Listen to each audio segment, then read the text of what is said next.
દેશ વિશ્વગુરુ બનવાની વાતો કરે છે, પરંતુ સવાલ એ છે, જો ભારત એટલું સમૃદ્ધ છે તો પછી વિશ્વ બેંકનો સૌથી મોટો દેવાદાર દેશ કેમ છે?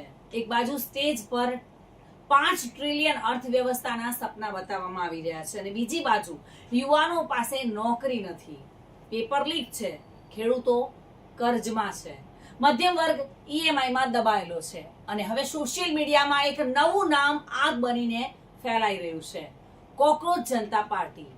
હા, નામ મજાક્યું છે, પરંતુ તેની પાછળનો ગુસ્સો સાચો છે. નમસ્કાર, હું આપણી સાથે રીના અને આપ જોઈ રહ્યા છો ટુડે ગુજરાતી ન્યૂઝ. મિત્રો, તાજેતરના આંકડા કહી રહ્યા છે કે ભારત વર્લ્ડ બેંક પાસેથી સૌથી વધુ લોન લેનારો દેશ છે. લગભગ 39 બિલિયન ડોલરથી પણ વધુ દેવું છે. આ સવાલ કોઈ વિરોધ પક્ષનો નથી, આ સવાલ હવે દેશના યુવાનો પૂછી રહ્યા છે. જો દેશ એટલો મજબૂત છે તો પછી આટલું દેવું શા માટે? અને સૌથી મોટો સવાલ એ કે આ દેવાનો લાભ કોને મળ્યો? શું બેરોજગાર યુવાનોને મળ્યો? શું નાના વેપારીઓને મળ્યો? શું ખેડૂતોને? કે શું સરકારી પરીક્ષાની તૈયારી કરતા વિદ્યાર્થીઓને? કોને મળ્યો? કે પછી માત્ર મોટી મોટી જાહેરાતો અને પીઆર માટે જ આ બધું થયું? આજે ભારતનો યુવક ગુસ્સે છે, કારણ કે તેને લાગવા લાગ્યું છે કે ડિગ્રી તેની, મહેનત તેની, પરીક્ષા તેની, પરંતુ નોકરી કોઈ સિસ્ટમ નક્કી કરી રહ્યું છે. કેટલાક વર્ષોમાં કેટલીક પરીક્ષાઓ લીક થઈ, કેટલાક યુવાનો ઉંમર ગુમાવી બેઠા, કેટલાકે આત્મહત્યા કરી, પરંતુ જવાબદારી કોણે લીધી? કોઈ મંત્રીએ રાજીનામું આપ્યું ખરી? કોઈ અધિકારી જેલ જાય છે ખરી? જવાબ ના છે.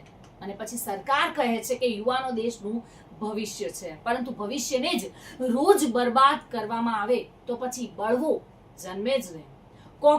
કોકરોચ જનતા પાર્ટી, આ નામ પાછળનું સત્ય સમજવું પડશે.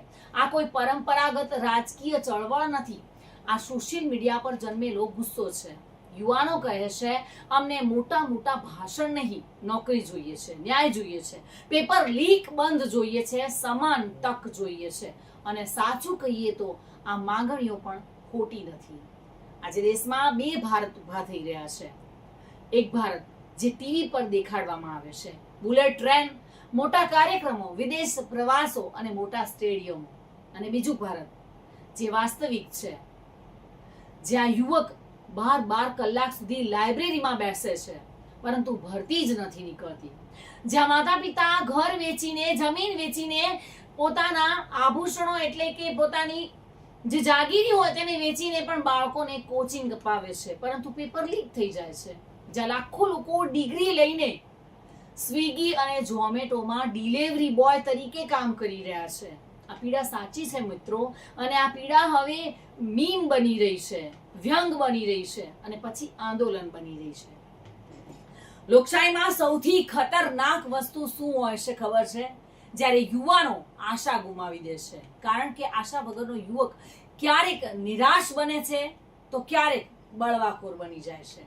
સરકાર માટે આ એક ચેતવણી છે. દેશભક્તિ માત્ર સોશિયલ મીડિયા પોસ્ટથી સાબિત નથી થતી. દેશભક્તિ એટલે દેશના યુવાનોને યોગ્ય ભવિષ્ય આપવું.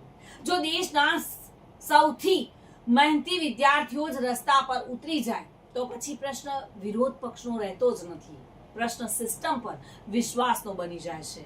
અને મિત્રો, આજે સૌથી મોટો સવાલ એ નથી કે કોકરોચ જનતા પાર્ટી કેટલી મોટી બનશે. સવાલ એ છે કે આટલો ગુસ્સો જન્મ્યો જ કેમ? કારણ કે જ્યાં અન્યાય લાંબો ચાલે ત્યાં વ્યંગ જ વિરોધનું હથિયાર બની જતું હોય છે.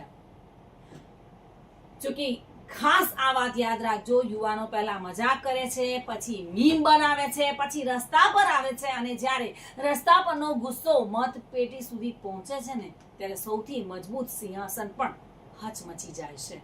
અને દેશને અન્ય બાબતોથી નહીં, પરંતુ પોતાના જ નિરાશ થયેલા યુવાનોના આક્રોશથી સૌથી મોટો ખતરો હોય છે. અને જો સરકાર સમયસર પીડા નહીં સમજે તો કાલે ઇતિહાસ લખશે કે એક દિવસ યુવાનોનો ગુસ્સો મજાકથી શરૂ થયો હતો અને અંતે એ જ સૌથી મોટું આંદોલન બની ગયો હતો. જય હિન્દ.